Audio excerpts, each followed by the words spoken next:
WMUR, the New Hampshire Institute of Politics, with financial support from AARP New Hampshire, present this Commitment 2012 special, Conversation with the Candidate. Tonight, Congressman Ron Paul.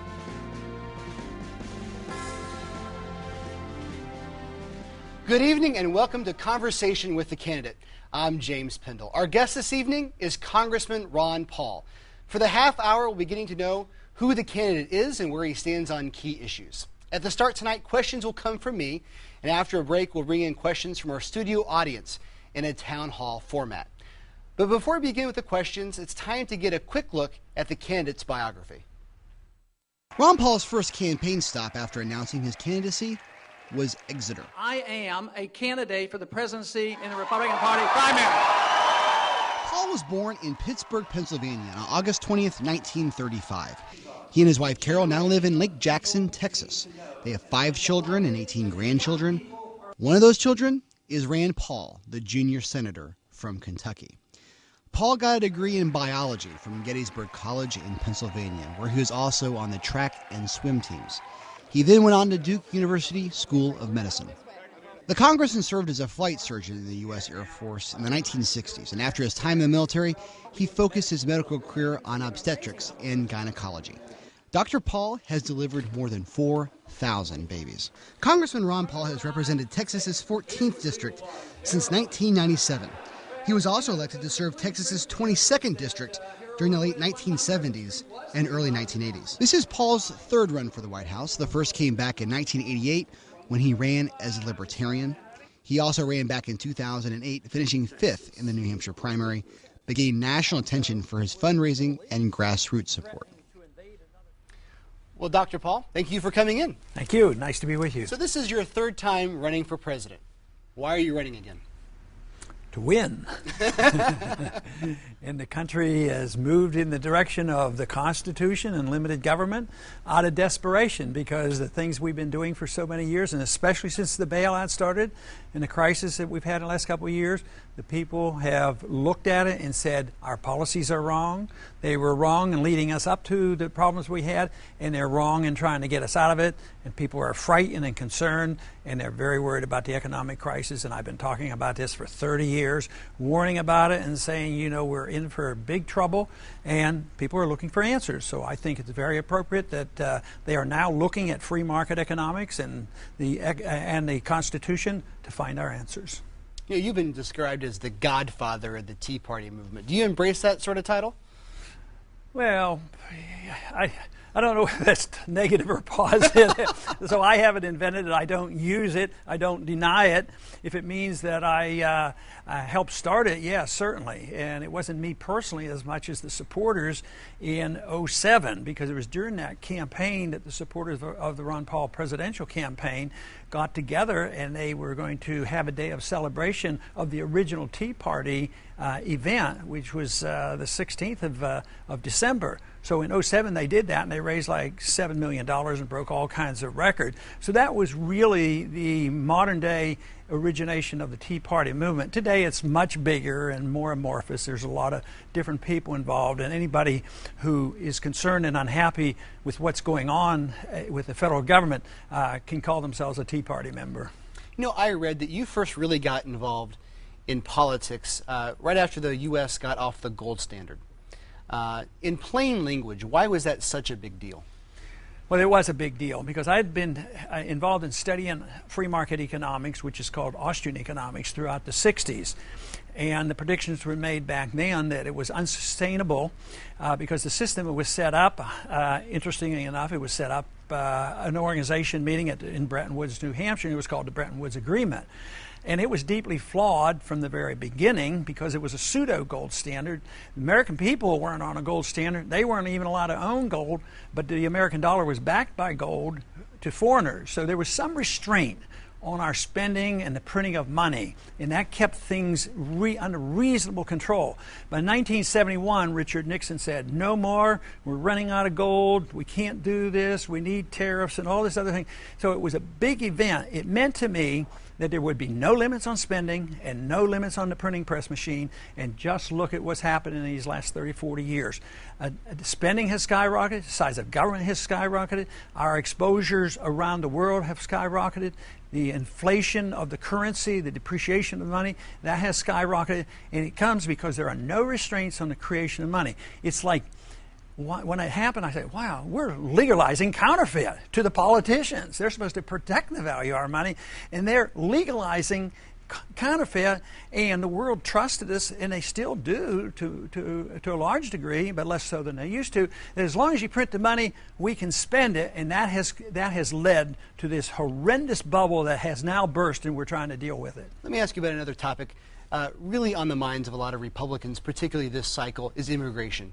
Do you believe that immigration is fundamentally a federal issue, or do states have the right to come in when the federal government doesn't do their job, as some governors may believe? I think in a guarded way, yes, the states have some responsibilities, but borders and border guards and visas and passports, that is a federal matter.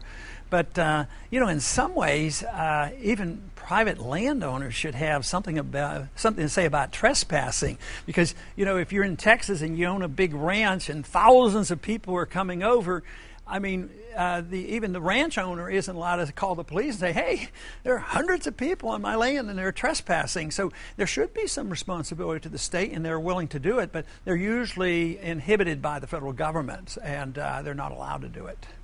What would you describe to be your greatest career accomplishment?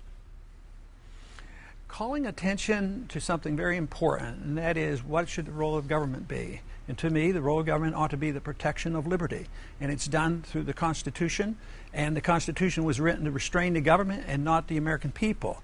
And from that basic principle that more people are looking at and understanding comes the free market and sound money and prosperity and peace. And those are the consequences of understanding that basic principle. The founders understood it clearly. And I think I've helped to get people's attention, and also to emphasize the fact that freedom shouldn't be chopped up into pieces. You shouldn't have personal liberty and economic liberty. It's all one, because you have a right to your life, you have a right to your liberty, and you have a right to your property and pursue your happiness and take care of yourself. So I want to put that all back together. And I think I've gotten a lot of people to understand that, because when they realize how important that is, you'll realize that the solution to many of our problems can be found in that basic principle. Great. Well, that does it for this segment. Coming up right after the break, we'll bring in our studio audience to this conversation. Stay right with us. We'll be right back.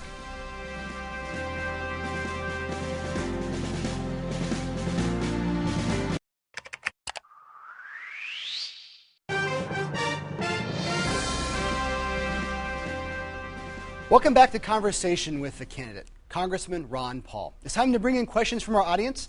I'll jump in from time to time if I need to for a follow-up. But for now, let's get right with our first question. Joe from Bedford. Go ahead. Thank you, and good evening, Congressman. Good evening. I was wondering if you could share with us what your thoughts were relative to what the most pressing priorities to solve the federal deficit are.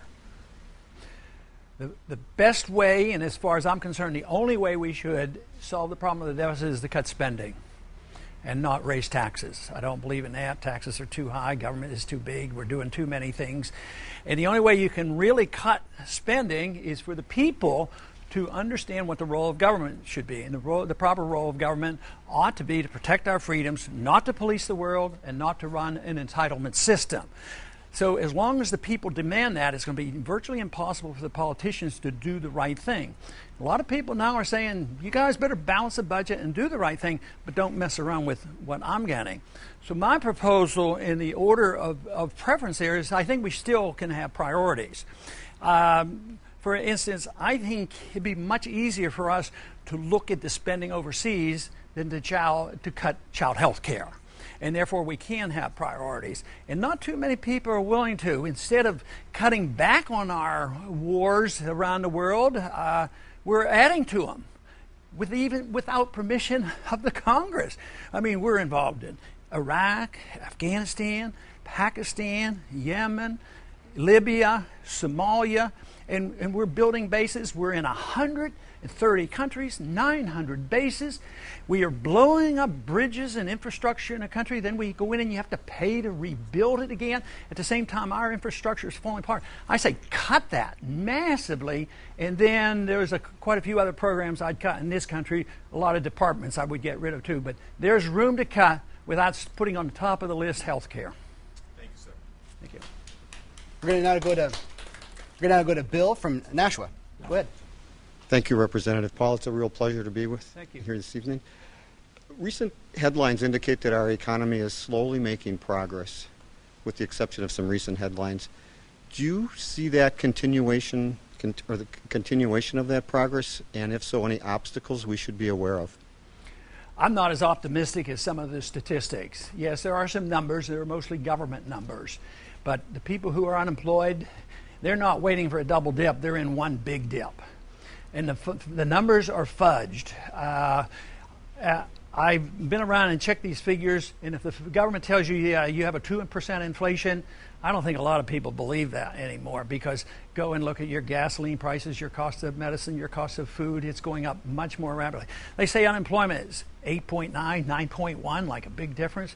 If you go back to the old measurement of unemployment, it's probably over 20%. And that's why the people feel badly. So these statistics that seem to be slightly improved, they're improved because you pumped in a lot of money. The taxpayer and the Federal Reserve, by diluting the value of the money, pumped in trillions of dollars. So Wall Street did better, and a couple of businesses got better, and the people who should have gone bankrupt didn't go bankrupt, but the people are poorer for it because all these bad assets that had to be bought up and they had no market for it, instead of liquidating them and get them off the books, they ended up on our books. And it's all done. The Federal Reserve can spend trillions of dollars in secrecy, and we're not even allowed to know about it. I'm doing investigations of that right now in a subcommittee I chair. And a third of the money the Fed printed into the trillions of dollars went to overseas banks.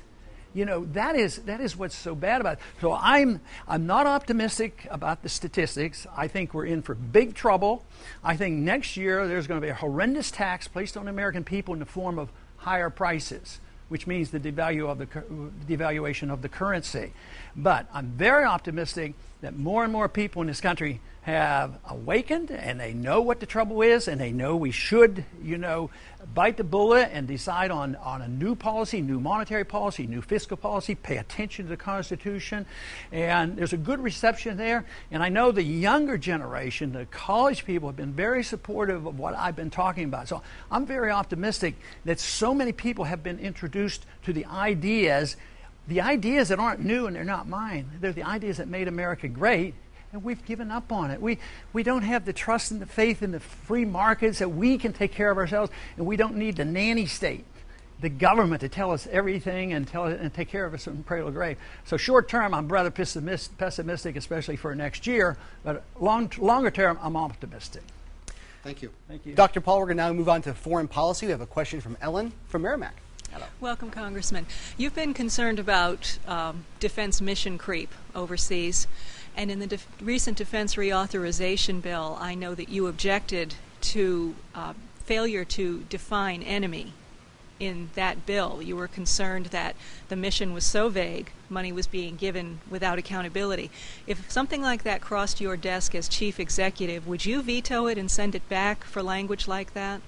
I would absolutely veto it. I mean, that whole bill was way too much militarism and very little national defense. But the provision she's referring to is the changing of the definition that allows the president to go to war. It was opening up the doors, and the word I think was associated groups.